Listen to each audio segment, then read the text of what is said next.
دیکھو ایک ہوتا ہے الدعاء عبادت، اور ایک ہوتا الدعاء العبادت، اور ایک ہوتا الدعاء هو العبادہ. ان تین جملوں میں فرق ہے جی، تینوں جملوں میں فرق ہے.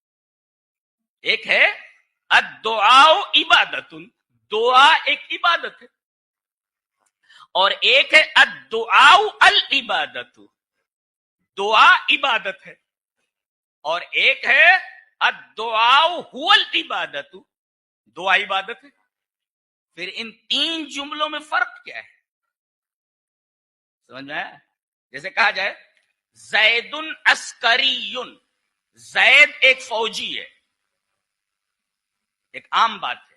لیکن کہا جائے کہ زید العسکری، زید فوجی ہے، یعنی اس کی حقیقت اس کا ایک خاص وصف ہے، فوجی ہونا اس کا ایک وصف ہے، یہ مطلب. اور کہا جائے العسکری الذی یستحق هذا الوصف زید، وہ فوجی جو اس وصف کا مستحق ہے وہ زید ہے. وہی ہے. اب تفصیل میں ہم نہیں جانا چاہتے، یہ طلبہ کے لیے. الدعاء هو العبادہ بالکل ایسے ہی ہے جیسے العسکری الذی یستحق هذا الوصف زید، یعنی فوجی ہونے کا یہ جو وصف ہے، اس وصف کا جو مستحق ہے وہ زید ہے. گویا عبادت کہے جانے کی جو چیز ہے، عبادت کہے جانے کی مستحق جو چیز ہے، عبادت کی کہے جانے کا جو عمل ہے عبادت، یہ دعا ہے جی.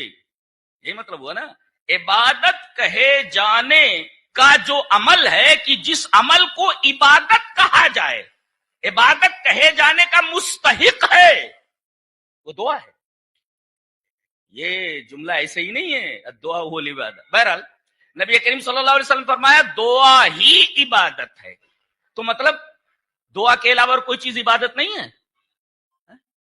مل عبادت الا الدعاء، یعنی دعا کے علاوہ کوئی چیز عبادت نہیں، اس کا یہ مطلب نہیں ہے. مطلب اس کا نبی کریم صلی اللہ علیہ وسلم نے بتایا ہے. یہ دیکھو وہ حدیث ہے، اس حدیث کی شرح عبداللہ ابن عباس رضی اللہ تعالیٰ عنہ نے کی ہے. اس کا کیا مطلب ہے جی؟ ترتیب سے چلتے ہیں. وقال ربکم ادعونی استجب لکم، تم لوگ مجھ سے دعا کرو. نبی کریم صلی اللہ علیہ وسلم فرمایا دعا کیا ہے؟ عن النعمان بن بشیر رضی اللہ تعالیٰ عنہ عن النبی صلی اللہ علیہ وسلم قال الدعاء هو العبادہ وقال ربکم ادعونی استجب لکم. دیکھیں دعا ہی عبادت ہے. اس کا کیا مطلب ہوا؟ عن ابن عباس رضی اللہ تعالی عنہما افضل العبادت هو الدعاء رواہ الحاکم فی المستدرک علی الصحیحین. امام حاکم رحمہ اللہ مستدرک علی الصحیحین میں حضرت عبداللہ ابن عباس رضی اللہ تعالی عنہما کا یہ قول اسی طریقے سے لائے. حضرت عبداللہ ابن عباس اس کی تفسیر کرتے ہیں جی کہ دعا میں سب سے یعنی افضل عبادت، سب سے افضل عبادت دعا ہے. یہ مطلب ہے اس کا، سب سے افضل عبادت یہ دعا ہے. تو یہ تو اس آیت کریمہ کا ترجمہ تھا، اس کا مفہوم تھا.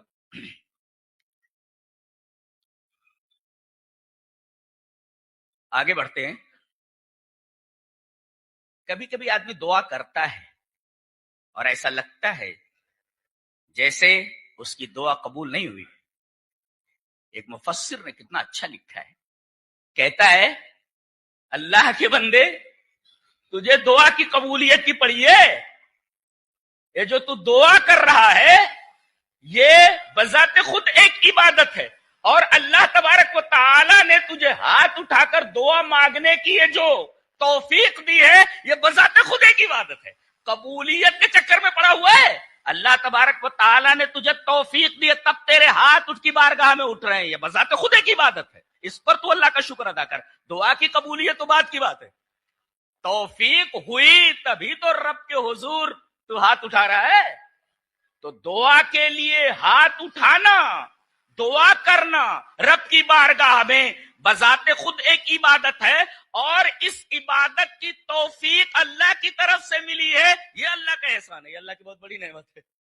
اگر اللہ کی توفیق نہ ہوتی تو تو دعا کے لیے ہاتھ نہیں اٹھاتا. تو دعا کی قبولیت کے پیچھے کیوں پڑا ہوا ہے؟ یہ دیکھ کتنی بڑی نعمت تجھے عطا ہوئی ہے کہ اللہ نے تجھے دعا کرنے کی توفیق دی. اور دعا عبادت ہے. گویا کہ تو دعا کے لیے جب ہاتھ اٹھا رہا ہے گویا کہ اللہ کی عبادت میں تو مشغول ہے. اس لیے کہ دعا ہو العبادت. اور ایک مفسر نے بہت اچھا لکھا ہے, کہتا ہے کہ کاش دعا کرنے والے کو یہ معلوم ہو کہ جب وہ اللہ کے حضور ہاتھ اٹھا کر کے گڑ گڑا کر دعا کرتا ہے تو رب تعالی اسے کیسے دیکھتے ہیں, کیسے دیکھتے ہیں. کاش اسے معلوم ہوتا. اللہ دیکھ رہا ہے کہ میرا بندہ پریشان ہے, دکھ میں ہے, تکلیف میں, میرے حضور گڑ گڑا رہا ہے, گڑ گڑا رہا ہے. اللہ دیکھ رہا ہے اسے. اللہ کو اپنے حضور بندے کا گڑ گڑانا بہت پسند ہے, تضرع بہت پسند ہے, تضرع بہت پسند ہے. رب تعالیٰ دیکھتے ہیں اس کو کہ میرا بندہ کس طریقے سے میری بارگاہ میں گڑ گڑا رہا ہے. اگر اسے یہ نہ سمجھ آتی کہ میں ہی تکلیف کو دور کرنے والا ہوں تو میرے حضور گڑ گڑاتا کیوں؟ تو مانتا ہے کہ تکلیف کا دور کرنے والا میں ہی ہوں. اور یہی بات سورہ نجم میں کہی گئی, وَأَنَّهُ هُوَ أَضْحَكَ وَأَبْكَى. وہی ہنساتا ہے وہی رلاتا ہے. سوال یہ پیدا ہوا, آدمی ہنستا کب ہے؟ جب اسے خوشی ہوتی. اور آدمی روتا کب ہے؟ جب وہ غمزدہ ہوتا ہے. تو ہنسنے کا سبب خوشی, اور یہ خوشی کون عطا کرتا ہے؟ ہنساتا کون ہے؟ جو خوشی دیتا ہے. لہذا خوشی مانگنی ہو تو رب سے مانگو. وہ اب کا رلاتا وہی ہے, یعنی غم آتا تب تم روتے ہو. غم کون دیتا ہے؟ غم وہی دیتا ہے. لہذا کوئی تکلیف آئے تو اس کے ازالے کی دعا اسی سے کرو. یہ مطلب ہے اس کا. وَأَنَّهُ هُوَ أَضْحَكَ وَأَبْكَى. وہی ہنساتا ہے وہی رلاتا ہے.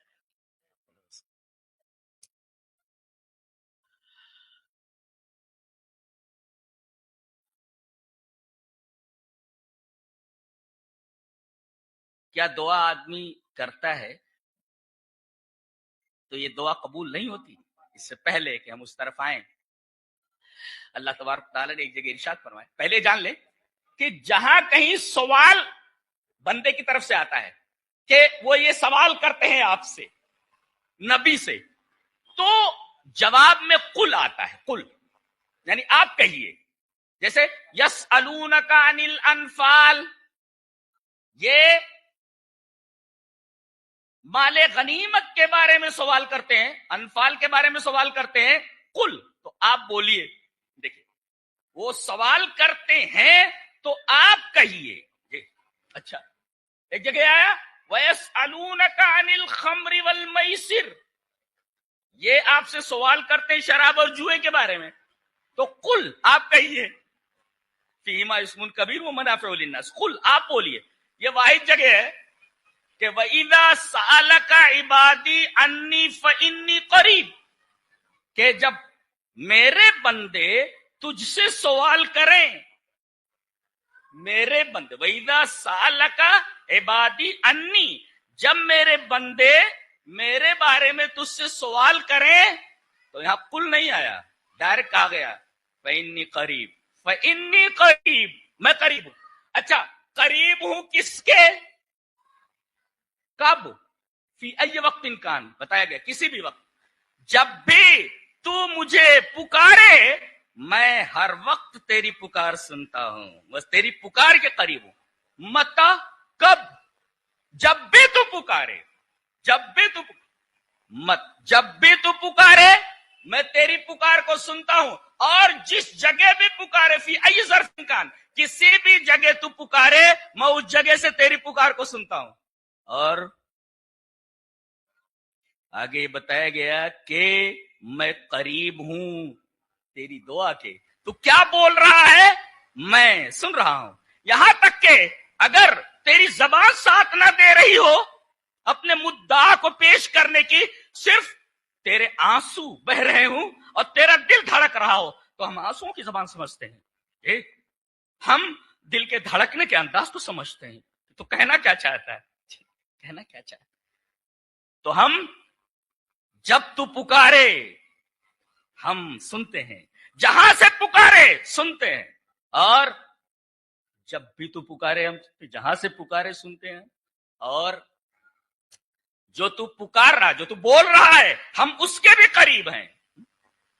اگر تو زبان سے نہ بول سکے، صرف تیرے آنسو بہ رہے ہوں میرے حضور، میں تیری آنسوؤں کی زبان سمجھتا ہوں، اور آنسو میں نہ بہیں تو میں تیرے دل کی دھڑکنوں کی زبان سمجھتا ہوں۔ میں دل دھڑکتا کیسے ہے، دل دھڑکتا کیسے ہے، تیرا دل کیا چاہتا ہے ہم جانتے ہیں۔ تیرے دل کی دھڑکنوں پر میری نظر ہے، تیرے آنسوؤں کے ایک ایک قطرے پر میری نگاہ ہے، تیرے آنسو کیا بول رہے ہیں میں سمجھتا ہوں، اور تیرے مدعا کے بھی قریب ہوں۔ مانگتا کیا ہے اس کے بھی قریب ہوں، اٹھا کر دے سکتا ہوں جی، اٹھا کر دے سکتا ہوں۔ تیرے مدعا کے بھی قریب، تیرے مطلوب کے قریب ہوں، میں اٹھا کر دے سکتا ہوں۔ میں قریب کے اندر اتنے سارے مفاہیم پوشیدہ ہیں۔ وَإِذَا سَأَلَكَ عِبَادِي عَنِّي فَإِنِّي قَرِيبٌ، یہاں قل کا جو فاصلہ تھا، قل کے فصل کو ہٹا دیا گیا، بتایا یہ گیا کہ رب تعالی سے دعا کے وقت جو جائز وسیلے ہیں ان کے علاوہ کوئی اور وسیلہ جائز نہیں ہے۔ وہ 3 جائز وسیلے آپ کو معلوم ہے، بہرحال اس سے ہمیں بحث نہیں ہے۔ وَإِذَا سَأَلَكَ عِبَادِي عَنِّي فَإِنِّي قَرِيبٌ، اور آگے فرمایا گیا اجیب دعوت الداع، میں دعا کرنے والے کی دعا کو قبول کرتا ہوں۔ دعا قبول ہوتی ہے آدمی کی۔ دلیل یہ حدیث پاک، وعن ابی سعید الخدری رضی اللہ تعالی عنہ ان النبی صلی اللہ علیہ وسلم قال ما من مسلم يدعو بدعوة ليس فيها اثم ولا قطيعة رحم الا آتاه الله بها احدى ثلاث، اما ان تعجل له دعوته واما ان يدخر له في الآخرة واما ان يصرف عنه من السوء مثلها، رواه احمد فی مسندہ۔ حضرت امام احمد بن حنبل رحمہ اللہ اس پوری حدیث کو ایسے ہی جو حضرت ابو سعید خدری سے مروی ہے مسند احمد کے اندر لائے۔ حضرت ابو سعید خدری فرماتے ہیں کہ نبی اکرم صلی اللہ علیہ وسلم نے ارشاد فرمایا کہ جو بھی مسلمان بندہ، دیکھیں یہاں خصوصیت سے مسلم بندے کی بات کہی گئی ہے، اور آپ کو ایک بات بتا دوں، یہ ایسی چیز ہے اگر کافر بھی اخلاص کے ساتھ دعا مانگے تو کافر کی دعا قبول کر لی جاتی ہے، کافر کی دعا قبول کر لی جاتی ہے۔ آپ کو معلوم نہیں، سورہ یونس کے اندر اللہ تبارک تعالیٰ نے ارشاد فرمایا کہ جب تم کشتی میں ہوتے ہو وَجَرَيْنَ بِهِمْ بِرِيحٍ طَيِّبَةٍ وَفَرِحُوا بِهَا، اور کشتی تمہیں لے کر کے چلنے لگتی ہے، جَاءَتْهَا رِيحٌ عَاصِفٌ وَجَاءَهُمُ الْمَوْجُ مِنْ كُلِّ مَكَانٍ وَظَنُّوا أَنَّهُمْ أُحِيطَ بِهِمْ دَعَوُا اللَّهَ مُخْلِصِينَ لَهُ الدِّينَ۔ تمہاری کشتی چل رہی ہے، یہ کافروں کی بات ہو رہی ہے، اللہ کا انکار کرتے، اللہ کو نہیں مانتے۔ کشتی پھنس گئی ہے بھنور میں، اب انہیں کوئی دکھائی نہیں دے رہا بچانے والا، کوئی بچانے والا۔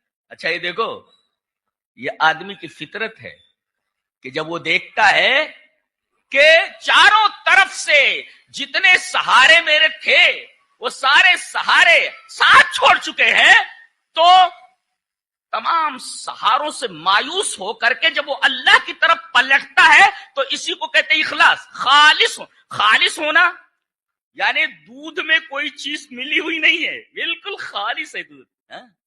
اللہ تبارک و تعالیٰ کی رحمت اس کے شامل حال ہو جاتی ہے، اس کو اس مصیبت سے بچا لیا جاتا ہے، کافر کی دعا کو بھی قبول کر لیا جاتا ہے۔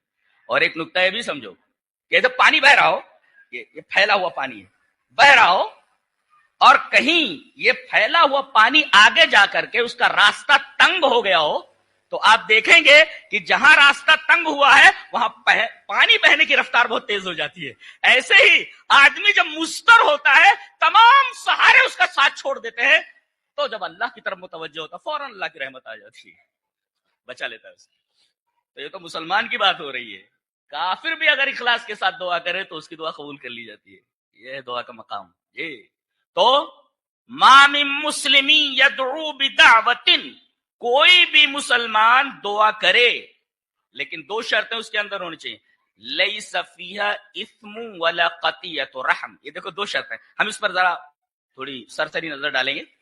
لیس فیہا اسم، دعا کر رہا ہے دعا کے اندر کوئی گناہ کی بات نہ ہو. کیا مطلب ہے گناہ کی بات نہ ہو؟ لیس فیہا اسم، گناہ کی بات نہ ہو. اس کا کیا مطلب ہے؟ اس کا مطلب یہ ہے کہ ایسی دعا نہ کرے جو معصیت ہو، جو گناہ. دعا کرے کہ اللہم ارزقنی الخمر، اللہ مجھے شراب دے، میں شراب کا عادی ہوں، بدن ٹوٹ رہا ہے، شراب نہیں ملی ہے بڑی دیر سے، میرے رب مجھے شراب دے دے. اللہم ارزقنی خان، معصیت ہے یہ معصیت کی دعا ہے، معصیت کی دعا. تو اس طریقے کے جتنے بھی گناہ ہیں اللہ مجھے قادر بنا دے کہ میں کسی مسلمان کو، اس مسلمان کو قتل کر دوں، گناہ ہے یہ، معصیت کی دعا ہے یہ. تو لیس فیہا اسم، اس کے اندر کوئی گناہ نہ ہو دعا کے اندر. اور دوسرے قطیعت رحم، رحم کا مطلب سمجھتے ہیں، اس کی جمع ارحام آتی ہے قرآن حکیم میں. ارحام باپ کی جہت سے جتنے بھی اقارب ہیں، باپ کی طرف سے اور ماں کی طرف سے جتنے بھی اقارب ہیں، سارے کے سارے قریبی رحم سے متعلق ہیں. جی بہرحال اتنا یاد رکھے، قطیعت رحم کا مطلب لے لیں رشتے داری کا کاٹنا. ایسی دعا نہ کرے. مثلا میرے رب یہ ماں باپ بوڑھے ہو چکے ہیں، بہت ستا رہے ہیں، ان کی وجہ سے گھر میں بڑی پریشانی ہو رہی ہے، مجھ میں اور بیوی میں جھگڑے ہو رہے ہیں، بچوں کو تکلیف ہو رہی ہے، ذرا میرے رب میرے ماں باپ سے مجھے چھٹکارا دیتے. یہ قطیعت رحم ہے. عید گاہوں کے اندر ایک بھائی پیٹ پھیر کر کے دوسرے بھائی سے جا رہا ہے، ایک بھائی سے بات نہیں کر رہا ہے. بعض لوگوں کو اپنے رشتہ داروں سے شکایت ہے، رشتہ داروں سے بات نہیں کرتے. قطیعت و رحم. تو ایسی دعا کر رہا ہے اس شرط کے ساتھ کہ اس کے اندر کوئی گناہ کی بات نہ ہو، معصیت نہ ہو، اور دوسرے قطیعت و رحم نہ ہو. تو اللہ تبارک و تعالیٰ تین چیزوں میں سے ایک چیز دے دیتا ہے. ایک دعا مانگ رہے ہو تو تین چیزوں میں سے ایک چیز دے دیتا ہے. شرط یہ ہے کہ یہ دونوں چیزیں نہ ہوں، اسم نہ ہو اور قطیعت و رحم نہ ہو. تین چیزوں میں سے ایک چیز دے دیتا. تین چیزیں کون سی ہیں؟ اما ان تعجل له دعوته، ایک تو اللہ تبارک و تعالیٰ وہ چیز دے دیتا ہے جو تم مانگ رہے ہو. ایک نقطہ اور یاد رکھو، ہم جب کوئی چیز نہیں مل رہی ہے تو ہمیں اللہ تبارک و تعالیٰ سے اس وقت بھی حسن ظن رکھنا چاہیے کہ نہیں مل رہی ہے وہ چیز، کوئی نہ کوئی مصلحت اللہ تبارک و تعالیٰ کے سامنے ہے اور میرے لیے نقصان دہ ہے. بچہ بخار میں مبتلا ہے اور بچہ آئس کریم کے لیے ضد کرے اور ڈاکٹر نے منع کیا ہو کہ بھائی ٹھنڈی چیز کھلانا اس کے لیے انتہائی مضر ہے، انتہائی نقصان دہ ہے. کوئی بھی ماں باپ جو مربی ہے کبھی بھی اسے آئس کریم لے کر کے نہیں دیں گے. تو کوئی چیز آپ مانگتے ہیں، آپ کو کیا معلوم کہ آپ جو چیز مانگ رہے ہیں وہ آپ کے حق میں بہتر ہے؟ رب تعالیٰ کو معلوم ہے، اس لڑکے کو معلوم نہیں ہے کہ یہ چیز میرے لیے مضر ہے. ماں باپ کو معلوم ہے کہ بچہ جس چیز کا مطالبہ کر رہا ہے، جس چیز کے لیے رو رہا ہے، یہ اس کے لیے مضر ہے. ہم جو چیز مانگ رہے ہیں ہمارے لیے وہ نقصان دہ ہے. لہذا اللہ تبارک و تعالیٰ اگر وہ چیز نہ دے تو آپ اللہ تبارک و تعالیٰ سے حسن ظن ختم نہ کریں، بلکہ یہ سمجھیں کہ یہ چیز جو ہم نے مانگی تھی نہیں ملی، در حقیقت یہ ہمارے حق میں مضر تھی، مصلحت متقاضی نہیں تھی. تو اما ان تعجل له دعوته، جو چیز آپ نے مانگی وہی چیز آپ کو دے دی گئی، وہی چیز آپ کو دے دی گئی، آپ کے لیے نقصان دہ نہیں تھی لہذا دے دی گئی. اچھا دوسری چیز، وہ چیز نہیں دی گئی، وَإِمَّا أَن يَدَّخِرَهَا لَهُ فِي الْآخِرَةِ، اللہ تبارک و تعالی اس دعا کو آخرت میں دینے کے لیے ذخیرہ کر لیتا ہے. اور واللہ کہتا ہوں کہ جو دعائیں یہاں نہیں پوری ہوئی، یہاں نہیں وہ مطالبات آپ کے پورے ہوئے، وہ مانگیں پوری نہیں ہوئی جو آپ نے اللہ کے سامنے رکھی تھی، قیامت کے دن اللہ تبارک و تعالی نے ان تمام چیزوں کو جمع کیا ہوا ہے. اور جب وہ بدلہ دینے پر آئے گا تو آدمی یہ تمنا کرے گا کہ کاش کی ایک بھی دعا قبول نہ ہوئی ہوتی، آج سب کے بدلے ایک ساتھ مل جاتے. جی وَإِمَّا أَن يَدَّخِرَهَا لَهُ فِي الْآخِرَةِ، یا تو اللہ تبارک و تعالیٰ اسے جمع کر رکھتا ہے آخرت میں دینے کے لیے، تو آپ کی دعا تب بھی قبولی ہو گئی نا, اللہ تبارک و تعالیٰ نے اسے آخرت میں آپ کو دینے کا ذمہ لے رکھا ہے, اور وہ آخرت میں آپ کو وہ چیزیں دینے والا ہے. اور تیسرے یہ دیکھتے ہیں وَإِمَّا أَن يَصْرِفَ عَنْهُ مِنَ السُّوءِ مِثْلَهَا, کوئی مصیبت آنے والی تھی, مثلہا کا معنی دیکھیں کیسا ہے کہ جیسی آپ کی دعا, اس کا مطلب ہے دعا کی بھی کیٹیگریز ہے. دعا میں جس قدر اخلاص ہوگا, جی دعا جتنی بہتر ہوگی اور دعا جتنی اللہ کو پسند آئے گی, وہ دعا کے بقدر آپ کو وہ چیز دی جائے گی. جیسی آپ کی دعا ویسے ہی آپ کو وہ چیز عطا کی جائے گی. اب کوئی مصیبت آنے والی تھی تو اللہ تبارک و تعالی دعا مانگ رہے ہیں آپ کسی چیز کو حاصل کرنے کے لیے, لیکن وہ چیز اللہ نے نہیں دی, بلکہ اس کے بدلے کوئی مصیبت آپ کے اوپر آنے والی تھی, اللہ تبارک و تعالی نے وہ مصیبت آپ سے دور کی. کوئی سو تھا, اسی کے مثل وہ دعویٰ یعنی دعوت کے مثل, اس دعا کے مثل جو چیز تھی وہ مصیبت آپ سے دور کر دی گئی. آپ کی دعا رائے گا کہاں گئی؟ یا تو پوری کر دی گئی, یا ذخیرہ کر لیا گیا آخرت میں دینے کے لیے, یا پھر کوئی مصیبت آپ کے اوپر آنے والی تھی, اس دعا کی وجہ سے وہ مصیبت دور کر دی گئی. اور دعا کا ایک فائدہ دیکھیے, حدیث اس طرح, وان سلمان الفارسی رضی اللہ تعالیٰ عنہ قال قال رسول اللہ صلی اللہ علیہ وسلم لا يرد القضاء الا الدعاء ولا يزيد في الامور الا البر رواہ ترمذی فی کتاب القدر. حضرت امام ترمذی رحمہ اللہ اس حدیث کو ایسے ہی ترمذی شریف کتاب القدر کے اندر لائے. راوی حضرت سلمان فارسی رضی اللہ تعالیٰ عنہ, حضرت سلمان فارسی رضی اللہ تعالیٰ عنہ ارشاد فرماتے ہیں کہ نبی اکرم صلی اللہ علیہ وسلم نے ارشاد فرمایا کہ کوئی چیز تقدیر کو نہیں بدل سکتی, نہیں ہٹا سکتی, سوائے دعا کے, سوائے دعا کے. اور کوئی چیز عمر میں اضافہ نہیں کر سکتی سوائے دعا کے. لا يلد الدعاء ولا يزيد في العمر الا البر. شیخ ابن باز نے اس حدیث کی تشریح کرتے ہوئے لکھا ہے کہ قدر کی دو قسمیں ہوتی ہیں, القدر نوعان, تقدیر کی دو قسمیں ہوتی ہیں, تقدیر مبرم, القدر المبرم. مبرم کا مطلب یہ ہوتا ہے حتمی ہوتی ہے, وہ حتمی ہوتی ہے, یعنی جیسے کوئی کہے میرے رب مجھے موت نہ آئے, ایسا نہیں ہوتا. موت مقرر ہے, تمہاری موت مقرر ہے. الموت المحدد, موت مقرر ہے, وہ آ کر رہے گی, اس میں تبدیلی نہیں ہوتی. گویا کہ جو قدر مبرم ہے, مبرم الذی لا یتغیر, بدلتی نہیں وہ, تو اس کو کہتے تقدیر مبرم. اور ایک ہوتی ہے تقدیر معلق یتغیر باسباب, سبب کی وجہ سے وہ چیز بدل جاتی, لٹکی رہتی ہے. یعنی ان دعا فلان رفع عنہ البلا, اگر یہ آدمی دعا کرتا ہے تو جس مصیبت میں مبتلا ہے وہ مصیبت دور کر دی جائے گی. ان حج فلان رفع عنہ البلا, اگر یہ آدمی حج کرتا ہے تو اس سے یہ بلا ٹل جائے گی. ان صام فلان رفع عنہ البلا, یہ روزہ رکھے گا تو اللہ تبارک و تعالی اس روزے کی وجہ سے اس کی مصیبت کو دور کر دے گا. اگر یہ حج نہیں کر رہا, اگر یہ دعا نہیں کر رہا, اگر یہ فلاں عمل نہیں کر رہا, تو یہ چونکہ اسباب کے ساتھ یہ لگی ہوئی چیز ہے, اگر یہ سبب اختیار کرے گا تو یہ دعا پوری ہوگی, ورنہ یہ دعا پوری نہیں ہوگی. لہذا دعا کرتے رہے.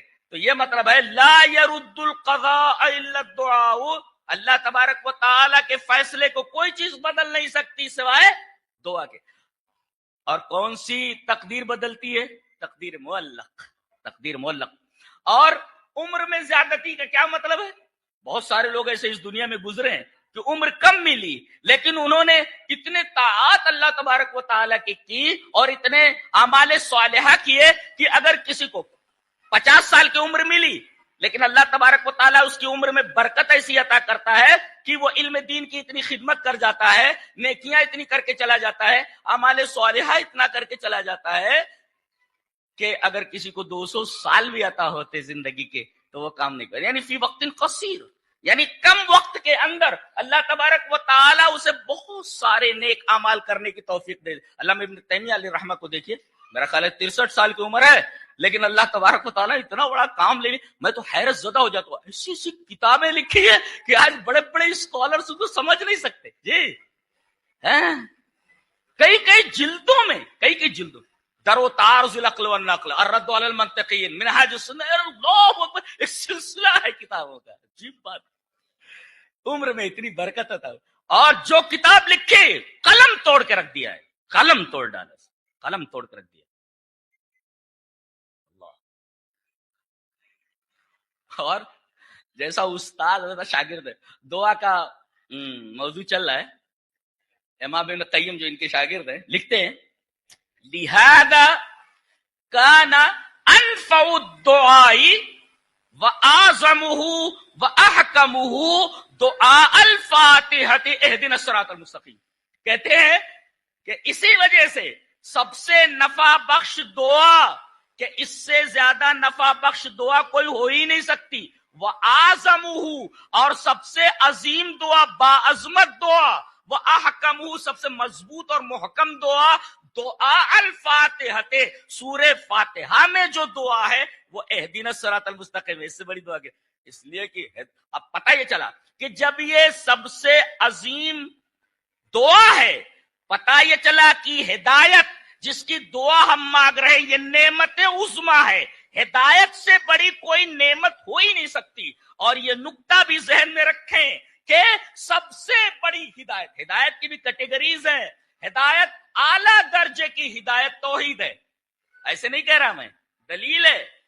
اللہ تبارک و تعالی نے سورہ انعام میں تقریباً الگ ترتیب نام بنام 18 انبیاء کرام کا تذکرہ کیا ہے, ان کی ذریت کا, فلاں فلاں کا, ان کے بھائیوں کا وغیرہ وغیرہ. اور اس کے بعد آخری آیت میں یہ فرمایا بیان کے بعد, ذالک ھدی اللہ یہدی بہ من یشاء من عبادہ ولو اشرکوا لحبط عنہم ما کانوا یعملون. یہ ہدایت ہے اللہ کی, اور اللہ اپنے بندوں میں سے یہ ہدایت جس کو چاہے عطا کرے. ولو اشرکوا, دیکھیے ہدایت کا اپوزٹ شرک لایا گیا ہے. پتہ یہ چلا کہ یہاں اللہ کی ہدایت سے مراد توحید ہے. تو ذالک ھدی اللہ یہدی بہ من یشاء من عبادہ ولو اشرکوا, یہ شرک جو ہے ہدایت کے مقابلے میں لایا گیا ہے. پتہ یہ چلا کہ یہاں اللہ کی ہدایت سے مراد توحید ہے. تو گویا کی اعلیٰ درجے کی جو ہدایت ہے وہ توحید ہے. جس کو یہ توحید مل گئی اسے اعلیٰ درجے کی ہدایت حاصل ہو گئی. اور یہ اتنی بڑی نعمت ہے کہ سب کو عطا نہیں کی جاتی جب تک اللہ تبارک و تعالیٰ توفیق نہ دے. یہ دیکھیے ابو طالب ہیں آپ کے چچا, چچا کو اپنے بھتیجے سے بڑی محبت ہے, بھتیجے کو اپنے چچا سے بڑی محبت ہے. بستر مرگ پر ہے, دنیا سے اب گئے کہ تب گئے, آپ آئے سرے بالی بیٹھ گئے. فرمایا, حدیث دیکھ لیں, حدیث اس طرح, وعن ابی ہریرہ رضی اللہ تعالیٰ عنہ قال قال رسول اللہ صلی اللہ علیہ وسلم لعمہ قل لا الہ الا اللہ اشہد لک بها یوم القیامہ قال لولا ان تعیرنی قریش یقولون انما حمله على ذلك الجزع لاقررت بها عینک فانزل اللہ تعالی انک لا تہدی من احببت ولکن اللہ یہدی من یشاء. رواہ مسلم فی کتاب الایمان. حضرت امام مسلم رحمہ اللہ اس پوری حدیث کو ایسے ہی کتاب الایمان کے اندر لائے. راوی جیسا کہ معلوم ہوا حضرت ابو ہریرہ ہیں. حضرت ابو ہریرہ فرماتے ہیں کہ نبی اکرم صلی اللہ علیہ وسلم اپنے چچا کی موت کے وقت آپ کے سرہانے آئے, بیٹھے اور کہا کہ چچا آپ میرے کان ہی میں کہہ دیں لا الہ الا اللہ, تو اشہد لک بہا یوم القیامہ, اس کلمے کے ذریعے, اس کلمے کی وجہ سے میں آپ کی گواہی دوں گا. نقطہ ملحوظ رکھا جائے کہ اگر یہاں سے لا الہ الا اللہ لے کر نہیں گیا ہے, اللہ کے رسول صلی اللہ علیہ وسلم اس کی شہادت نہیں دینے والے اور نہ اس کی سفارش کرنے والے ہیں. اگر یہاں سے لا الہ الا اللہ لے کر کے گیا ہے, کچھ گناہ کیے ہے اس نے, تو نبی کریم صلی اللہ علیہ وسلم کی سفارش کے دائرے میں آ سکتا ہے. دیکھ رہے ہیں آپ کہیے میرے کان میں کہہ دیں میں اس کلمے کی وجہ سے شہادت دوں گا. چچا دیکھو اسی وجہ سے کہا گیا, علماء نے ابھی بتایا ہوگا کہ یہ جو بری صحبتیں ہیں ان بری صحبتوں سے اپنے بچوں کو محفوظ رکھو. دیکھو یہ آدمی آپ کا چچا اتنا سخت ہو گیا تھا کفر کے اوپر کہ یہ جانتے ہوئے کہ میرا بھتیجا حق کے اوپر ہے, یقین ہے اس کو, اس کے باوجود وہ کیا بول رہے ہیں نبی کریم صلی اللہ علیہ وسلم کے اس قول کے جواب میں, کہتے ہیں میرے بچے لولا ان تعیرنی قریش یقولون, اگر مجھے قریش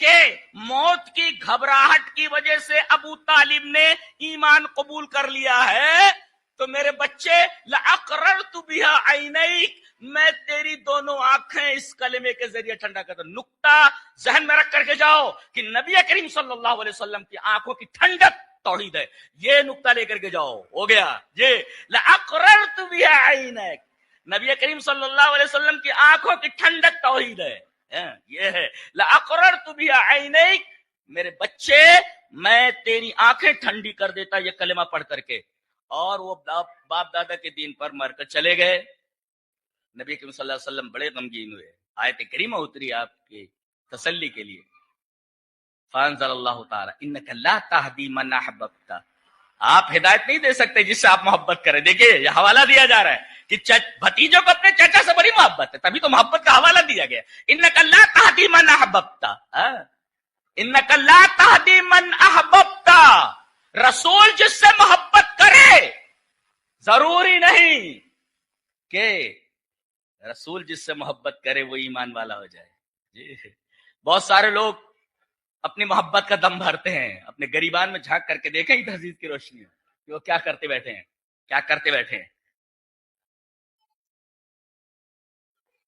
یہ معاملہ یہ نہیں ہے کہ چچا اپنے بھتیجے سے محبت کر رہا، معاملہ یہ ہے کہ بھتیجا اپنے چچا سے محبت کر رہا ہے۔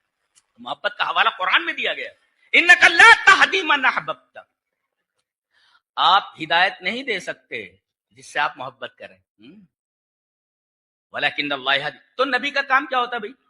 ہدایت دینا نہیں ہوتا۔ ہدایت دینا کس معنی میں ہے؟ راستہ دکھا دیتا ہے، اس کا کام صرف راستہ دکھا دینا، انما انت مذکر لست علیہم بمسیطر، آپ یہ بتائیں کہ راستہ بتا دیجئے آپ کہ اچھا راستہ دکھا دیجئے، اچھا راستہ دکھانے کا کیا مطلب؟ نبی کا کام ہوتا ہے راستہ بتانا، یہ راستہ بتانا یہ اس کا کیا مطلب ہے؟ جواب اس کا یہ ہے کہ نبی یہ بتائے کہ یہ اللہ کا راستہ ہے اور اس کے علاوہ جتنے راستے ہیں وہ اللہ کے راستے نہیں۔ دلیل یہ حدیث پاک، وعن جابر بن عبد الله رضی اللہ تعالیٰ عنہ قال كنا عند النبي صلی اللہ علیہ وسلم فخط خطا وخط خطين يميني وخط خطين يساري ثم وضع يده في الخط الاوسط فقال هذا سبيل الله، فقال هذا سبيل الله وان هذا صراطي مستقيما فاتبعوه ولا تتبعوا السبل فتفرق بكم عن سبيله، رواه ابن ماجہ فی کتاب الایمان۔ حضرت امام ابن ماجہ رحمہ اللہ بھی اس حدیث کو کتاب الایمان میں لائے۔ حضرت جابر فرماتے ہیں کہ ہم لوگ نبی کریم صلی اللہ علیہ وسلم کے پاس بیٹھے ہوئے تھے، اچانک آپ نے ایک خط کھینچا، فخط خطا he drew a straight line، آپ نے ایک سیدھا خط کھینچا، وخط خطین یمینی وخط خطین یساری، دو لکیریں دائیں طرف اور دو لکیریں بائیں طرف، کتنے ہو گئے؟ چار۔ دنیا اسی میں الجھی ہوئی ہے جی، دنیا الجھی ہوئی تھی چار میں جی، دو ادھر دو ادھر، اور آپ نے یہ بیچ والی لکیر پر انگلی رکھی۔ ایک نقطہ بتاتا ہوں نحو کا، یہاں بچے پڑھ رہے ہیں، اَأَمِنْتُم مَّن فِي السَّمَاءِ، کیا تم اس ذات سے مامون ہو گئے ہو جو آسمان میں ہے؟ آسمان میں کیا مطلب؟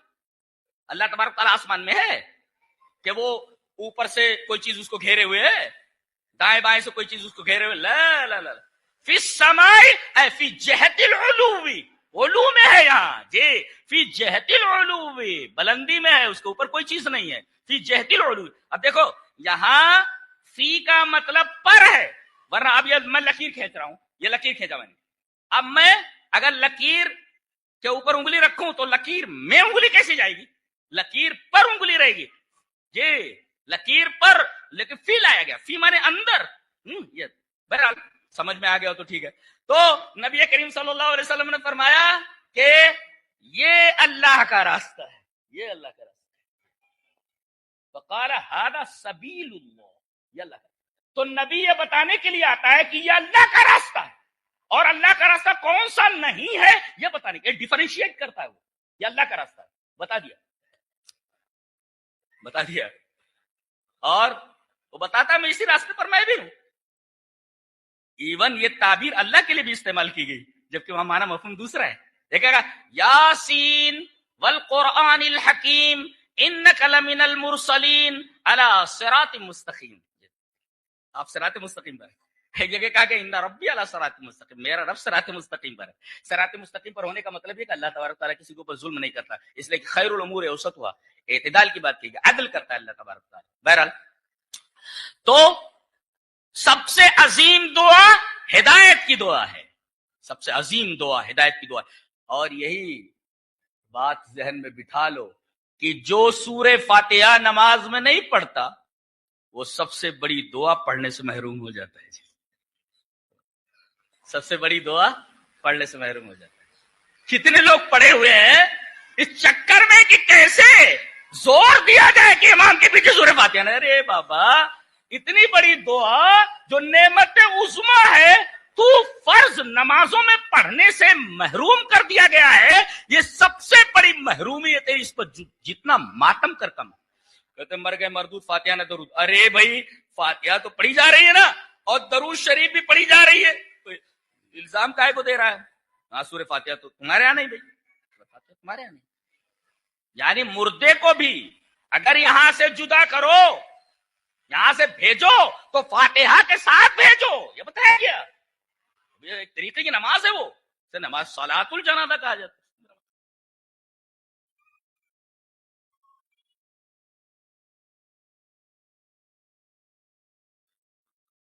تو دعا جو ہوتی ہے وہ تقدیر کو بدل دیتی ہے، عمر میں زیادتی کر دیتی ہے.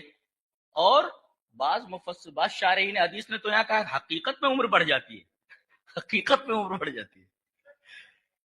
اگر دعا کرتا ہے آدمی کے 50 سال ہے تو 60 سال کر دی جاتی ہے. بعض لوگوں نے یہ بھی کہا کہ حقیقت پر معمول کیا جائے اس سے، ولا یزید فی العمر الا البر.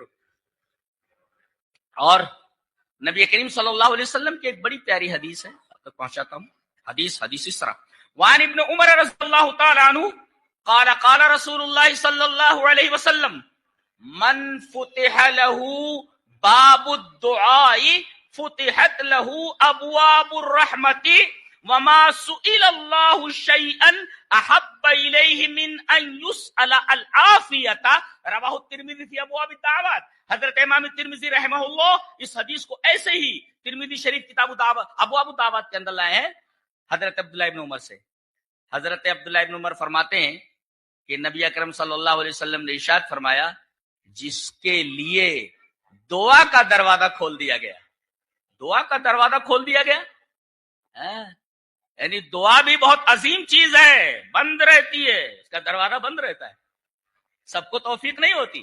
اسی وجہ سے شارحین نے اس کی تفسیر کیا کی ہے، من فتح له منکم باب الدعاء اے من وفق له الدعاء، جس کے لیے دعا کی توفیق دے دی گئی، جس کو دعا کی توفیق ہو گئی، یہ مطلب ہے دعا کی توفیق ہو گئی. فقد اوتی خیرا کثیرا، شارحین نے لکھا کہ جس کو دعا کی توفیق مل گئی اس کو اللہ تبارک و تعالی نے خیر کثیر عطا کر دیا.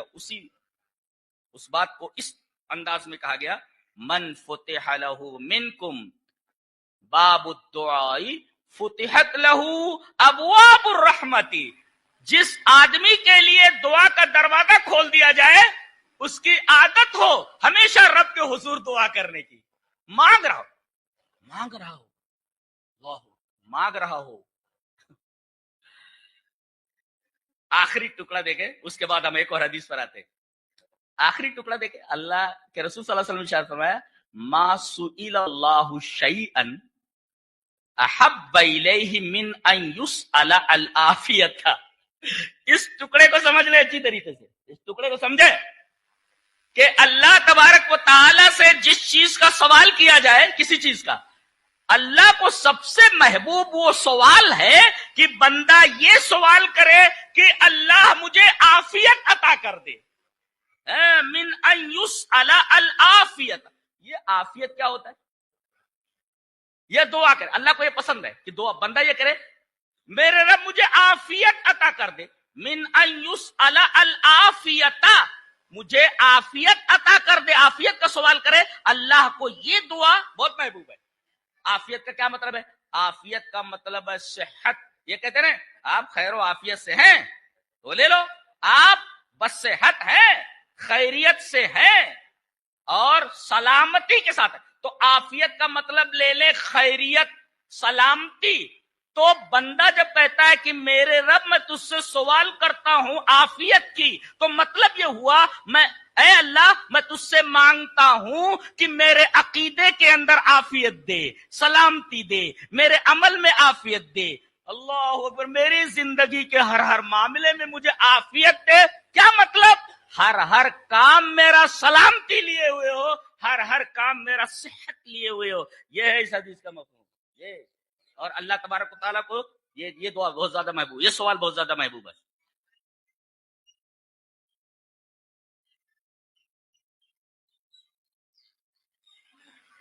اب آئیے ایک اور حدیث ہے. ان ابی ہریرہ رضی اللہ تعالی عنہ قال قال رسول اللہ صلی اللہ علیہ وسلم انه من لم يسأل الله يغضب عليه. رواہ الترمذی فی ابواب الدعوات. حضرت امام ترمذی اس حدیث کو بھی ترمذی شریف کی ابواب الدعوات کے اندر لائے. حضرت ابو ہریرہ فرماتے ہیں کہ نبی اکرم صلی اللہ علیہ وسلم نے ارشاد فرمایا کہ جو آدمی اللہ سے سوال نہیں کرتا، اس سے نہیں مانگتا، تو اللہ اس کے اوپر غصہ ہو جاتا ہے. اللہ اکبر. یہاں کسی سے ایک دفعہ مانگو تو دے دے گا، دوسری دفعہ مانگے تو جبین پر شکنے پڑ جاتی ہیں، تیسری دفعہ کیا بار بار لگا رکھا ہے، کیا بار بار مانگتا ہے. اور یہاں رب تعالیٰ کی بارگاہ دیکھیں، اس کا دربار دیکھیں، اتنا بڑا دربار چھوڑ کر کے کہاں اپنی جبین نیاز کو رگڑتے جا کر کے خراب کرتے ہیں. یہاں کہتے ہیں یہاں نہیں ملتا، یہاں نہیں ملتا، یہاں نہیں ملتا، وہاں ملتا ہے. اتنا بڑا دربار ہے اللہ. جو یہ کہے کہ جو مجھ سے نہ مانگے میں اس سے ناراض ہو جاتا ہوں. انہ من لم یسأل اللہ یغضب علیہ. کیوں؟ ٹھیک ہے، کوئی اللہ سے نہ مانگے تو غصہ کیوں ہوتا ہے، وہ نقطہ دیکھیں. کوئی آدمی اللہ سے نہیں مانگتا، عاجزی نہیں کرتا اس کے سامنے، اس کا مطلب یہ ہوا کأنہ استغنا عن ربہ، گویا کہ وہ اپنے رب سے بے نیاز ہو گیا. والحاجت الیہ، اور وہ یہ کہتا ہے کہ مجھے تیری کوئی ضرورت نہیں ہے، تیری کسی عطا کی ضرورت نہیں، میرے پاس سب کچھ ہے. کتنی بڑی بات ہے. کوئی آدمی اگر رب سے نہ مانگے تو اللہ غصہ کیوں ہوتا ہے؟ غصہ اس وجہ سے ہوتا ہے بندہ تو میرا ہے اور تو کیسے اپنے اس عمل سے ظاہر کرتا ہے کہ تم اس سے بے نیاز ہے. کأنہ استغنا عن ربہ، اپنے رب سے بے نیاز ہو گیا وہ. تو ایسا کیسے کر سکتا ہے؟ اللہ تبارک و تعالیٰ اس وجہ سے بندے کے اوپر غصہ ہوتا ہے کہ محتاج ہو کر کے تو ایسی حرکت کیوں کر رہا ہے؟ تو یہ ظاہر کر رہا ہے کہ مجھے رب کی ضرورت نہیں ہے، رب کی عطا کی ضرورت نہیں ہے. اللہ اکبر. کہ عطا کی ضرورت نہیں ہے، اس وجہ سے اللہ تبارک و تعالیٰ اس کے اوپر غصہ ہوتا ہے. اور یہی نہیں بلکہ یہ دیکھو کہ ہر رات کو اللہ تبارک و تعالیٰ آسمان دنیا تک اترتا ہے. عرش خالی ہو جاتا ہے کیا؟ لا لا لا لا. یہ نزول اس کی کیفیت مجہول ہے. اللہ حدیث دیکھ لیں، حدیث اس طرح. وعن ابی ہریرہ رضی اللہ تعالی عنہ قال قال رسول اللہ صلی اللہ علیہ وسلم ينزل ربنا تبارک وتعالى كل ليلة الى السماء الدنيا حين يبقى ثلث الليل الاخر يقول من يدعوني فاستجيب له من يسألني فأوتيه ومن يستغفرني فاغفر له. رواہ البخاری فی کتاب التہجد. حضرت امام بخاری رحمہ اللہ اس حدیث پاک کو ایسے کتاب التہجد کے لائے. ہو گیا 5 منٹ باقی. کہتے کہ جب حین یبقى ثلث اللیل الاخر، رات کا آخری تہائی، ثلث اللیل الاخر، وہ ثلث کی صفت ہے، رات کا تیسرا ثلث، تیسری رات کا آخری تہائی جب رہ جاتا ہے تو اللہ تبارک تعالیٰ آسمان دنیا تک نزول کرتا ہے، آواز لگاتا ہے. کون ہے جو مجھ سے دعا کرے میں اس کی دعا قبول کر لوں؟ کون ہے جو مجھ سے مانگے میں اسے دے دوں؟ کون ہے گنہگار جو بخشش کی دعا کرے میں اسے معاف کر دوں؟ تم تو پڑے رہتے ہو، اس میں کتنے تہجد گزارے؟ تم نے تو اللہ کا قرب چھوڑ ہی رکھا ہے، شکایتیں ایسا ہو رہا ہے ویسا ہو رہا ہے، تمہارے کرتوت ایسے ہیں، تمہارے کرتوت ایسے ہیں، رب سے قرب اگر حاصل ہو جائے تو پھر پریشانی کا سوال ہی پیدا نہیں ہوتا۔ اس کا مطلب ہم رب تعالیٰ سے بہت دور، آواز لگاتا ہے بدبخت سوئے رہتے، کتنی بڑی بدبختی ہے کہ رب تعالیٰ آسمان دنیا تک نزول کرے اور آواز لگائے کہ کون ہے جو مجھ سے مانگے میں دے دوں، کون ہے مجھ سے دعا کرے میں اس کی دعا کو قبول کر لوں، کہتے دو میں نہیں قبول ہوتی، دعا نہیں قبول۔ اور نوجوان تو بہت زیادہ، اللہ اکبر، نوجوانوں کو دیکھو، ابھی دیکھا میں نے ایک نوجوان کو پورا لے کر کے ایسے ایسے کر رہا ہے نا، بگوا جیسا منہ ہے، اس کے بعد ہاں بھائی بس اللہ سے قریب ہو جا، اللہ کے بندے، بگوا جیسے اللہ سے قریب ہونا ضروری ہے، اللہ سے قریب ہونا، اللہ سے مانگو جی، اللہ سے مانگنے سے کبھی بھی مستغنی نہیں ہونا، ہمیشہ آپ کا ہاتھ اٹھا رہنا چاہیے، تنہائی ملے فوراً دعا کرتے لگ جاؤ۔ میرے رب میں بہت بڑا گنہگار ہوں، میرے رب، اللہ کو دعا بہت پسند ہے، اللہ کو گڑگڑاہٹ بہت، اللہ ہمیں نیک مرور اور اچھی سمجھ کی توفیق عطا فرما، وآخر دعوانا الحمدللہ رب العالمین۔